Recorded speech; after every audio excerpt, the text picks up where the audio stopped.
Setelah menjadi korban penipuan, Jessica Iskandar dan suaminya Vincent Verhaeghe kembali memulai usaha dari nol. Diakui Jessica Iskandar, ia dan Vincent sudah tidak memiliki mobil. Bahkan, pasangan suami istri tersebut rela memesan taksi online untuk melakukan aktivitas hariannya.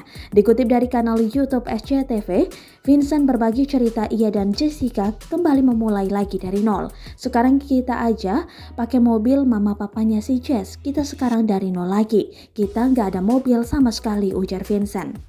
Diketahui beberapa waktu lalu, setelah Jessica menjadi bintang tamu di salah satu acara, mereka pulang menggunakan taksi online. Dalam taksi online tersebut ada Jedar Vincent dan Eric Iskandar. Jedar, sapaan akrab Jessica Iskandar, ternyata baru pertama kali menaiki taksi online. Vincent membeberkan tidak gampang untuk membeli mobil lantaran uang yang ada kini untuk masa depan anak mereka. Setelah menjadi korban penipuan, tidak mudah lagi bagi Jedar dan Vincent untuk menjalin hubungan kerjasama dengan orang lain. Apalagi Jedar dan Vincent mengaku ditipu oleh kerabat dekatnya.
Terima kasih sudah nonton.